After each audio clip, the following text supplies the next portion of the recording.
One thing I'm going to teach you is everybody tells you you need to forgive. Nobody teaches you how. Hi, friends. Welcome to the New Normal Big Life podcast. We bring you natural and integrative health information and stories about nature that we hope will inspire you to get outside and adventure, along with a step-by-step plan to help you practice what you've learned, create your own new normal, and live the biggest life you can dream. I'm your host, Antoinette Lee, the Wellness Warrior. Let's get into today's topic. Welcome back to New Normal Big Life, Catherine Giovanni. Why don't you start with who you are, what you do, and the one big idea you plan to share with us from your expertise today? Well, my name is Catherine Giovanni, and I am a forgiveness educator and a transformation mentor, author, speaker, blah, blah, blah, blah. And the one thing I'm going to teach you is everybody tells you you need to forgive. Nobody teaches you how. And what if you don't want to? Then what do? I actually teach you how. I love that so much. Today's episode is going to be dedicated to a loyal friend and listener, Ed. Ed's been listening for a while, and in our X Space community, we talked about the topic of forgiveness in your episode, and Ed had a question that we'll take later on. But Ed, thank you so much for being such a dedicated wellness warrior, and I hope this response helps you in your journey. So, for listeners who are not familiar with forgiveness and haven't listened to our episode, can you talk about what forgiveness is and in the context of personal growth and healing, and why do we need to forgive, or should we forgive? Well, let's first talk about the things that people are saying about forgiveness that are wrong, flat out wrong. First of all, if I forgive you, it doesn't mean I want a relationship with you. I probably don't, to be fair. If I forgive you, it doesn't mean all of a sudden we're buddies again and I want to go out for coffee and I want to rekindle the relationship. You're still a dumpster fire. You're still awful. You still have to make amends. You still don't deserve my forgiveness. That's not going to change. Well, if I forgive Catherine, it means that I'm admitting they were right and I was wrong. No, that's also wrong. Forgiveness, you do it for you. You're not doing it for them. It's never for them. You're doing it for you. The formal definition of forgiveness for me means simply, I want you out of my head. That's it. I want to stop thinking about you. I want to stop dreaming about you. And if I go to a bakery and I smell an apple pie, I want to stop getting triggered by smells and things I see around. And the method and the system that I've created is to allow you to not only forgive, but to get rid of all those triggers so you can finally become the person you were always meant to be. Well, after our last episode, I did some forgiveness work with my parents. And I love my parents. I'm really grateful for the life they gave me. But, they were children during the Great Depression, living on farms. And they had a harsh life. And it had big consequences for them. If they messed up, dangerous things could happen, right? And so they were hyper, I think, punitive with us, and withholding love and attention, and also today we call it spankings. Back then they call it beatings. And I'm right. I'm in the same, my parent, right there with you. It created this fear, and on one hand, I loved my parents, but also I was afraid of them. Oh, we were all scared to death of them. Exactly. And so when I did the forgiveness work, what I immediately noticed is when I watched something that dealt with difficult family relationships, whether it's on television or in a video podcast that I was watching, I didn't cry anymore. It didn't take me back to being like a 5-year-old kid afraid that your mother was going to lose control while she's spanking you and you wouldn't survive that. Remove the emotional charge. Exactly. That's what it does. And it changes your perspective. I'm from New York City originally, lived there for 30 years. And there's this other saying that irritates me: forgive and forget. We Yes. never forget anything if you're from New York, ever. So we're not going to forget what happened, never. But it does change your perspective because now you can look at the love. Now you can look at at a soap opera or a movie on TV, and the same scenario isn't going to break you down in tears, which you just proved. Your perspective changed. And a lot of people think of forgiveness as they're letting the person they're forgiving off the hook, but it doesn't actually benefit the person doing the forgiving. I'm sorry, but it does benefit the person who's doing the forgiving, not the Right. person being forgiven. Can you tell us about that and how this forgiveness process is a powerful tool? You're doing it for you. You're not doing it for them. And they're still wrong. As I said before, they're still a dumpster fire. They don't deserve your forgiveness. Let me be clear. They probably don't deserve your forgiveness. That's fair. You're not doing it for them. So, everybody watching this on a scale of 1 to 10, with 10 being unforgivable and 1 being the easiest person in the world, 10 out of 10 of you are all thinking of your unforgivables. And that's fair. That's normal. But my system is going to start you off on the other end, and we're gonna get to the unforgivables later. So a little science for you. Why do you want to do this? What is forgiveness going to actually do for you? And I said this in the last episode, but I'll say it again just to be brief. There was a study done in Japan called the Japanese water study, and what he did is he took 2 containers of water. Stay with me. One container of water, all he did was talk to it. He said beautiful, loving words to it. The other container of water, hate, nothing but hate. Then he froze the water, put it under a microscope.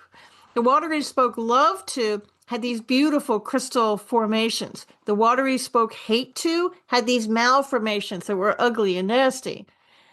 The human body is over 95% water. So when your self talk is bad, when you are with anger, what do you think you're doing to the water cells within your own body? This is why people say anger and stress make you sick.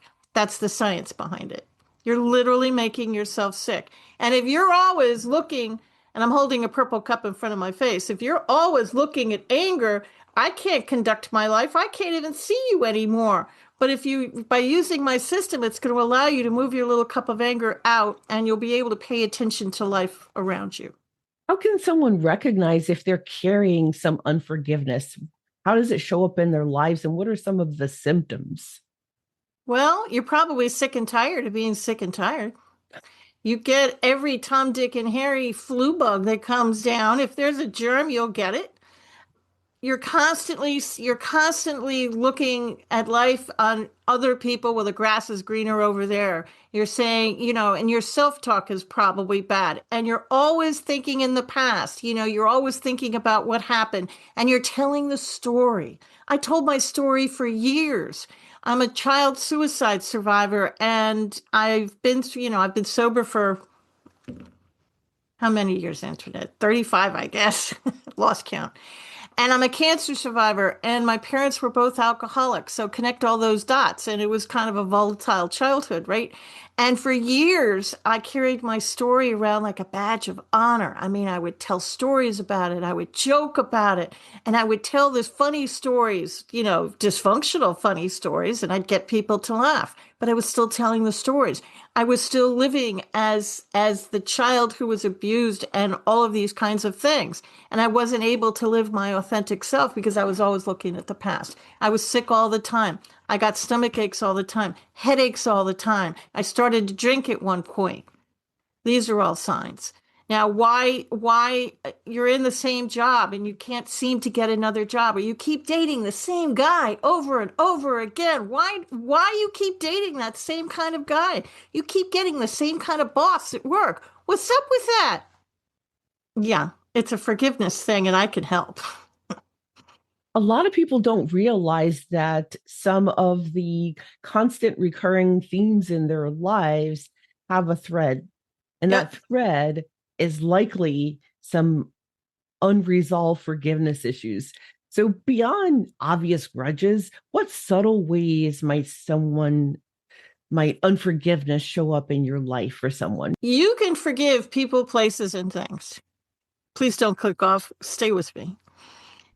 Science has proven beyond a shadow of a doubt that there is energy around everything. And I'll answer your question in a second. This is all prep work. There's, including this little silver microphone that I'm talking into right now, there's an energy field around it. So I get people all the time that says, Catherine, I did forgive them, but they keep coming back into my life. That's because you didn't forgive the energy. That's the secret sauce. So you can be driving down the road and you'll see your grammar school out of the corner of your eye. Well, it's going to immediately put you into a bad mood, but you won't know why. I know why, because you were bullied in that school and it triggered you, but you don't remember because it was grammar school. You'll go into the cafeteria and you'll see a turkey sandwich with cranberry sauce. And then all of a sudden you'll be biting people's heads off. Why? Because maybe you have a memory somewhere where there was a turkey sandwich and somebody threw it at you, or was some horrible Thanksgiving and it's triggering a memory. So, how do you remove the triggers? You can forgive people, places, and things. You forgive the building. You forgive the energy around the building. You forgive the table, the chairs, the desk. I'm actually not kidding. The energy around all these things. You pick apart the memories so you can get rid of those triggers. Making sense, right? You are making perfect sense. And I actually practiced that since our last conversation. And what I learned is that I really needed to forgive the VA system for the Yep. horrible care that I initially got. It took 5 years to get help. And what I Oof. noticed was every time I walked into a VA system building, whether it's a doctor's office or hospital, getting x-rays, whatever it was, I would feel extremely anxious. I'd feel nauseous. I felt sicker on the way in than I did before I left my home. We're at And the I VA a needed lot, so I can relate to this. I needed to forgive the system, the Veterans Administration system.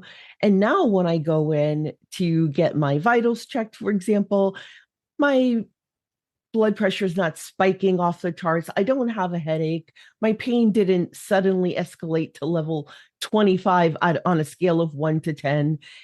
So, for listeners, this really does work. It's an amazing thing that you can go into the VA and you're not triggered by anything, and all you did was forgive the energy. So, what is the science behind what I'm talking about? And we're both talking about forgiving buildings and chairs and VA system. You can forgive anything. You can forgive the date in the calendar. You can forgive a city. You can forgive a building, a table, a chair, a bed, the park. You forgive anything. You can forgive anything that comes on CNN. Anything. Anybody. Now, what's it going to do for the person you're forgiving? Absolutely nothing, but it's going to do great things for you. And the energy behind it is when you get angry, and I'm the only one in the world that ever had wondered about it. When anger leaves your mouth, you assume it goes into the universe and it dissipates into thin air like a radio wave. It does not. It hangs around your energy field and it stays there until you clear it. So by the time you're older, you're pretty if you don't start to forgive, you're literally walking around in a little black cloud. And it's going to start affecting the water cells in your body and you start to feel sick. So when you forgive, it's going to actually clear out all the dark energy from your field and you're going to be able to see life again. You're going to be able to taste coffee. You're going to be able to go into the VA and it's not going to bother you. Now, will somebody bother you in the VA? Yeah, it's the VA.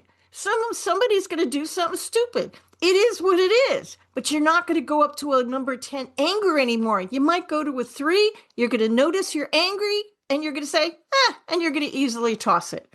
That's what I'm saying. So, forgiveness work can feel, I don't know, emotionally intense, but also deeply transformative. And it's so Mm-hmm. useful. How should someone prepare mentally, emotionally, and practically before diving in? That's a good question. I actually just dove in when I created this system. There was no prep work. I think to mentally prepare yourself, I'm not telling you to go to your number unforgivable 10, your parents, whoever, it's usually family. That's number 10s, your usual business partners, relationships, girlfriends, boyfriends, whatever, and mother, father, sister, brother, that kind of thing. It's just in my experience, family will really mess you up. And I'm asking you to do the easy ones first. The person who cut you off in traffic yesterday. I want you to start with the person who stole your sandwich out of the company refrigerator and keeps doing it. Don't replace the sandwich with hot sauce so you hurt them. You just forgive them. So I want you to start with the easy ones. Mentally preparing yourself is I'm not asking you to go right to the dark side. I'm asking you to just be alone and be willing to forgive. And eventually, we're going to get to those people you always vowed you would never forgive. One of them might be yourself. We'll talk about that too. And I can go through the system real fast if you want me to.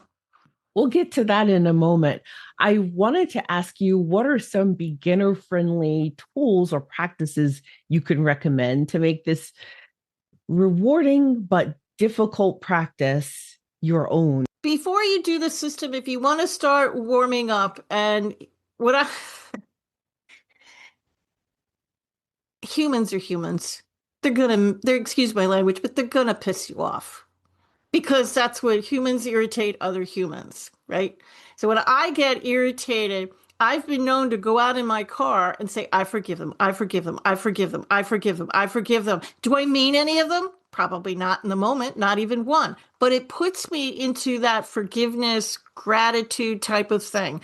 And then once I get it out, I think of the three things I'm most grateful for. Even if it's only because I have a hot cup of coffee next to me, I immediately think about the things I was grateful for.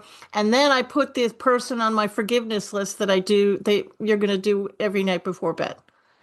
So if you haven't started the forgiveness practice, start waking up and thinking about the three things that you're most grateful for. Even if there's water running through the pipes in my house, it might be just that. Some days are like that.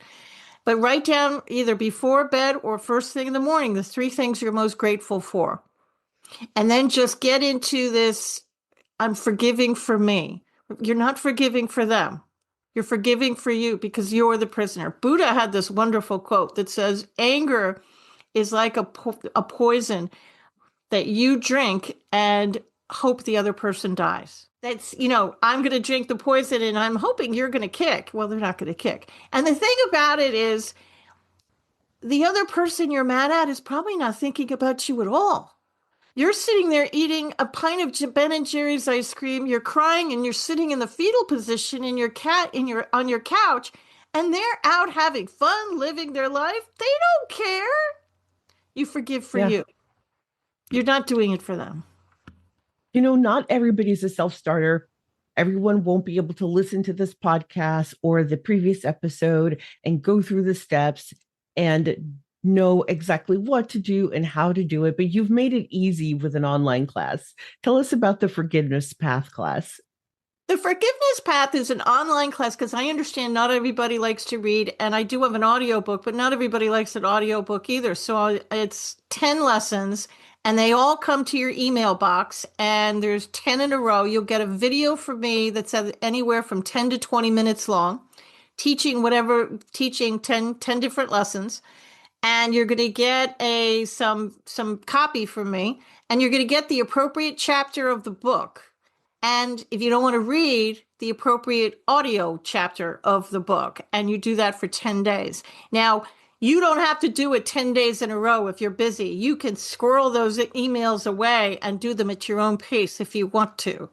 I have a friend who took the class and he just couldn't do the unforgivable lesson. It took him 2 weeks to open that email, but he finally did open the email and he got his way through it. But it's me exactly like you see me now with the exact same background, teaching you step by step exactly how to do it. I love this. Let's talk about the first key list in your online class, the forgiveness list for others. What is that? Now, in the class, you're going to make 3 lists. Now, when you do this practice, I want you to find a quiet place in your house or outside. I really don't care. I really don't want any other humans around you. You can have the animals if they're going to be good, but I want you to have uninterrupted time. I also would prefer it if your cell phone was off. I know you're twitching, and I apologize, but if you're twitching at the phone of turning your phone off, turn the volume off just for a moment. Just remember to turn it back on again so you don't miss things. Then I want you to sit down with a pad of paper and a pen, and I want you to write down, or your laptop, I don't care. I want you to write down all the people you think you have to forgive. All of them. Now, the first 3 to 5 names are going to be the number 10s, the unforgivables on the scale of 1 to 10, with 10 being unforgivable. Those 10s, those are going to be first. And then you're going to do the ones that are kind of still irking you. But keep going. Go all the way back to the sandbox in grammar school. Don't judge the list. If you write down a little red wagon and it just comes right out of onto the paper, keep it there. Keep it there. Your brain is coming up with things that you might not remember. So, and I want you to keep going until you think you finish. My first list had 50 people on it. Overachiever here. Then I want you to rate all these people from 1 to 10, 10 being horrific. Now you could have 20 number 7s. I don't care. You could skip a number. I don't care. As long as you group them as good, better, best type of thing, right? Small, medium, large. Then I want you to do this before bed. And there's a reason why. Your body heals itself when you're sleeping. And I don't need you to get energy sickness because remember those water cells, the water cells have to go somewhere. And when I first did this practice, I tried to do all 50 in a row, all in one sitting. And I thought, I'm going to be like a phoenix rising from the ashes. I'm going to wake up tomorrow morning and I'm going to be a brand new person. Yeah, didn't work out that way. Spent the next 3 days in bed with what everybody thought was a stomach flu.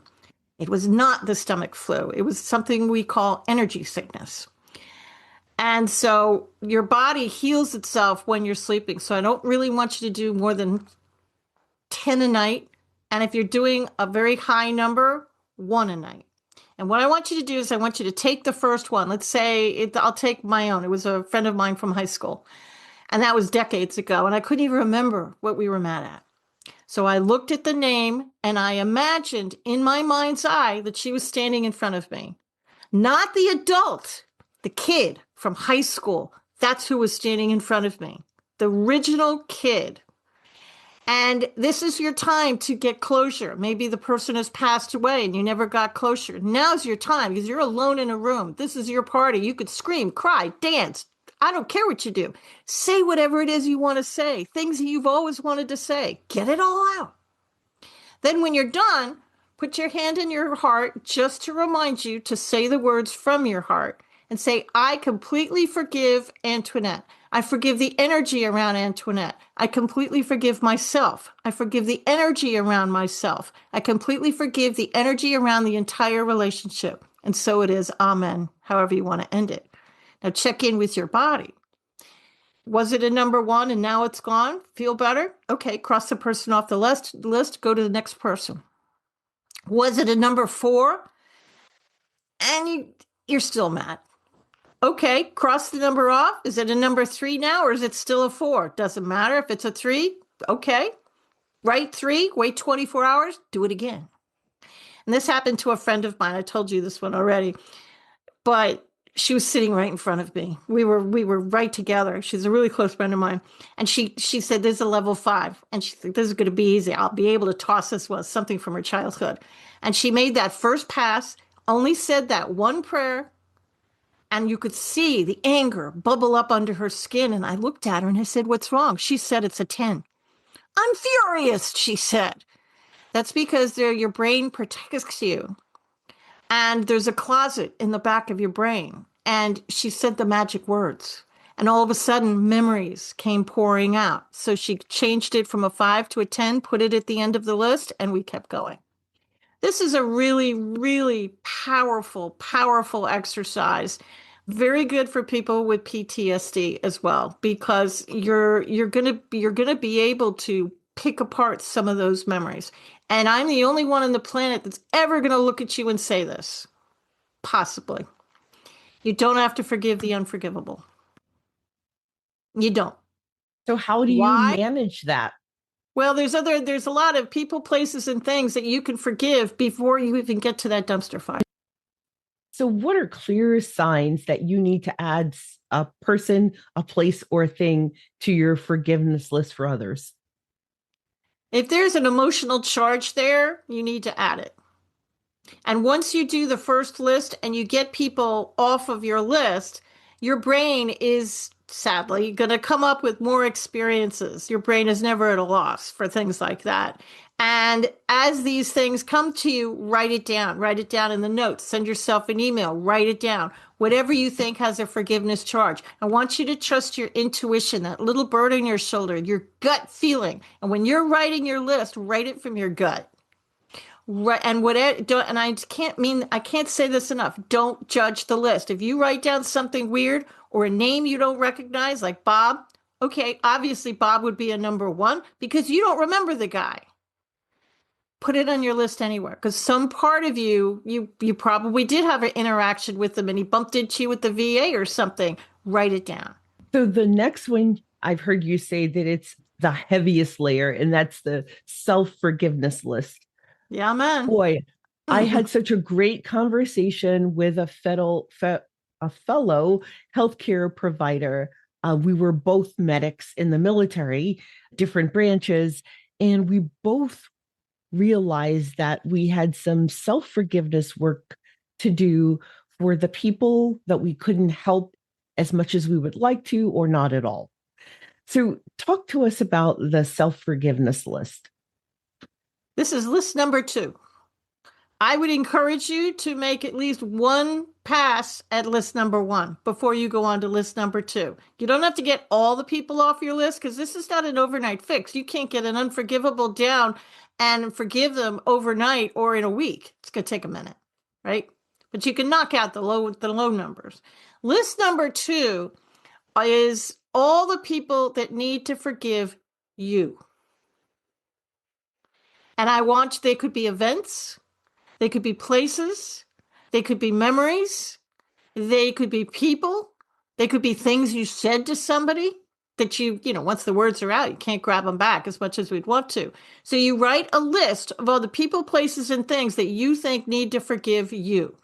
And then you rate them from 1 to 10, 10 being the worst of the worst, and 1 being easy. And you slowly go through the list. You just flip the words of the mantra a little bit. And I have a different mantra in my class to say, but what it really is, Antoinette completely forgives me. You flip the language. I like that. And it's very, very simple. So, I had this unconscious awareness that I needed to forgive myself. But Mm-hmm. what are some signs that people might be ignoring when they urgently need to do this self forgiveness work? Their self-talk is probably bad. They're probably using a lot of negative spin, well, I'm nobody. I'm just a loser. I'd be better off dead. It's these kinds of, and you know what I'm talking about. We all know these kinds of people. And if everybody is looking at you saying your self-talk is horrible, it could be you have to forgive other people, but there's also a really, really legitimate chance that there's something in your past that you are beating yourself up for, and that's why you want to leave the planet. Write the list of who you think needs to forgive you. And as you move up the list, that closet in the back of your head is eventually going to open. That's why I tell people don't judge the list. And eventually new memories are going to come into being. Don't start drinking again or anything like that. Just write down the memories as peacefully as you can. Some will make you angry. Let the anger. I am not one to tell people to stifle their anger. Scream into a pillow if you have to. Another forgiveness list that I was so excited to see on your list was the money forgiveness list, because I can spot in people when they have some forgiveness work that they need to do around money. They are people who will say, every time I make a big purchase, I get physically sick. Or Yep. people who shop and shop and shop, retail therapy, those people. Talk to us about this list. Money is a funny thing and it does really weird things to people. And everybody says money corrupts, and it actually doesn't. It just brings out the person you always. If you're used to chaos and you are used to living in survival mode, your body thinks that's your normal, your new normal. shall we say. And it's used to chaos, it's used to survival. So the minute you try and move out of that particular normal and you try to get more money and you get, your body's going to look at you and go, no, that doesn't feel good. So it's going to bring you back to your set point. So how do you get your body to shut up and allow you to win the lottery and get a better life for yourself? Well, you forgive it. Money is simply energy. That's all it is. It's energy. And you can forgive energy. So you write down a list of all the money things. The apartment in New York that you had to live in right out of college because you couldn't afford anything better. It was in a bad neighborhood and it was over a fish market. You forgive your parents for their attitudes towards money. Maybe there was never enough money. Maybe, you never had enough food. You were raised in a bad neighborhood. Write all these things down. You can forgive the reason you had to go get that job that you were overqualified for. Write all these things down, rate them from 1 to 10, and there is a big one. You probably turned down a job or something happened. Maybe you had to rely on a boyfriend or a girlfriend because you didn't have any money, whatever it was. Write them down, rate them from 1 to 10. Again, go through the list and just keep going. Everything is forgivable. So when you're doing your money list, you write down people, places, events, things, buildings. Let your gut be your guide. Sit very quietly, and I'm not going to tell you to meditate because not everybody can. But what I really want everybody to do before any of these 3 lists is before you write your list, I just want you to sit in a quiet room and just with nothing, no music, just sit there quietly and just be. And if your mind goes to the grocery list and the 10,000 things you need to do, that's fine. Just squash it immediately and just sit and be for a minute. Then I want you to ask the universe to provide you with the information you need to do the exercise and then write the list. I usually ask the angels to help me because I am who I am. But if you don't believe in angels, then ask your higher power. And if you don't believe in a higher power, then just ask your gut. Before we cover the next topic in this episode, I want to introduce you to the adventure sports lifestyle with what I call a microstory about an adventure that I've had. The adventure sports lifestyle and my deep connection to nature is essential to my good health. So here's the story. We're going to talk about paddling to a distant launch. I got in my kayak and headed out with Matthew from a launch on a section of river where I've never been, and I had no idea what to expect when I go around the bend. I was leading the way, reading and running the river on my own with Matthew behind me, and I came around the bend and got lodged on a rock that I didn't see. I knew in that moment it was going to take some effort to get off this rock, but before asking for help, and this wasn't stoicism, this was just me being self-reliant and resilient in the moment. I knew it would take a lot of effort to get off the rock, and I still had a full day, probably 3 to 4 hours of paddling ahead of me, but I was committed to doing this myself if I can. I inched forward, shifting myself by scooting myself off the rock. At first, it felt like I wasn't moving at all, and then suddenly I was heading downriver, being taken with the current. I did that. In that moment, I realized that this was a teachable opportunity for myself to think back on this day and remember how when I chose resilience, when I chose self-reliance, I was able to do a difficult thing on my own. And it took effort, but also a belief that it was possible that I could do this. And even if I needed to bail and use my whistle to call Matt over for help because he was far away from me, I knew that lifeline was there. So I knew I had community that could reach in and help me.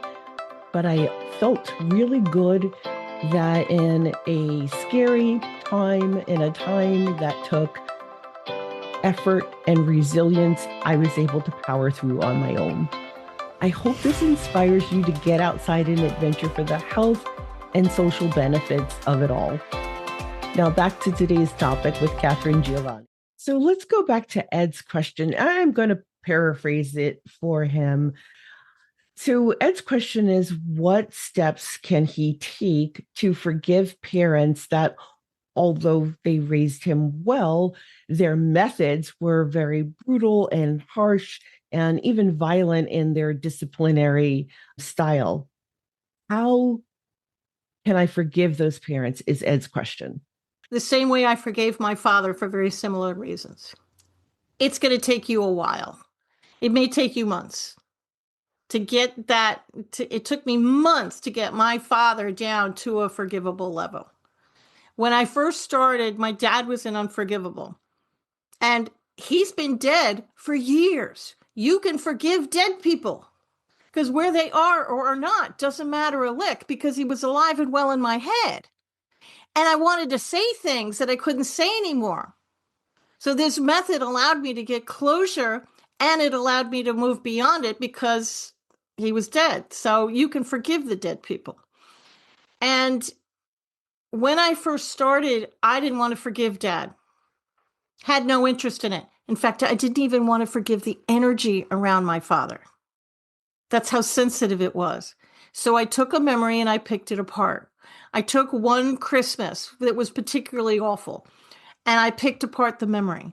I forgave the house that we were living in the time and the energy around the house. Now, remember, I haven't forgiven Dad yet, and I haven't forgiven the energy. I'm picking apart the memory. Now, check in with your body. Is it still a 10? It probably will be. Okay, wait 24 hours, pick another memory, do it again. It took me about 5 to 10 memories before I was finally willing to make my first pass at my father. Remember, this is over a course of, nights in a row, because I don't want you to get energy sickness. So it's like one night, one night, one night. And I finally decided, okay, I think I'm ready to forgive the energy around my father, not my dad. I forgave just the energy. I didn't forgive Dad. I just forgave the energy around his body. And then that 10 kind of went to a 9.5. And I thought, okay, the needle moved just a little bit. And I continued doing it. And eventually I was able to actually make my first pass at him. No, he didn't deserve it. No, he wasn't a great man in life. I did it for me. I did it so I would be free. And then I got all the way down to a 1 and I forgave him. So I realized that there were probably things I said to him that were probably horrific.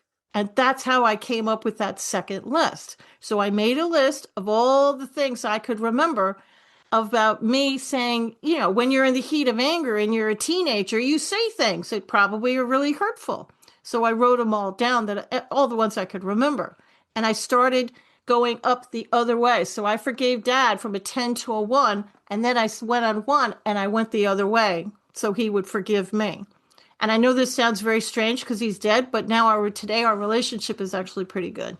I can look at pictures and I have absolutely zero emotional residue from it. And let me be perfectly clear. If it's something like a rape, for example, it's going to be very hard for you to forgive the rapist, if you ever can. I was attacked in college. Have I ever forgiven the person who attacked me? Eventually I did, but it took years. And I've been doing this forgiveness stuff a long time, but I forgave every part of the memory and it took the pressure off. And eventually after a while, I was able to actually forgive the attacker too. And if I had never been able to forgive the attacker, that would have been fine. You don't have to forgive the unforgivable. There are things in this world that are completely unforgivable, but you're not one of them. You can forgive yourself. Thank you for your vulnerability, Catherine. I'm so sorry that you went through that, and I'm glad you found some tools that help. This has been such an insightful conversation. I hope the listeners will jump in and do this work, even if you don't think that you have anything that you need to forgive or anyone that needs to forgive you. I would say go through it. go through the exercise, because I am 100% sure you will find some forgiveness work that can help your life. What more would you like to leave listeners with? If you are one of the people listening to this and saying, I'm good, I have nobody to forgive, I'm good, I want you to do me a favor. For the next 3 to 4 nights before you go to bed, I want you to say the following words. I completely forgive myself for the fact that I have nobody to forgive and the energy around that thought. And by the 3rd or 4th night, maybe sooner, your brain is going to open up a closet and you're going to start to remember little things. It could be from childhood. It could be the bully, 10th grade. It could be anything. Start writing a list. You can keep a pad of paper or your phone by your bed and start writing down the names. And then you can begin your forgiveness journey. Wellness Warriors, you'll find links to Catherine's course and all of her socials and other ways to connect with her in the show description. But Catherine, would you just tell us how we can reach you? You can reach me via my website at catherinegiovanni.com. Thank you so much for this conversation. Quick heads up, Wellness Warriors. I don't let just anyone into this mic time. The only sponsors I ever bring on are products that I plan to use, personally use, swear by, and that have legitimately moved the needle on my health and my family's. No fluff, no fillers, no junk.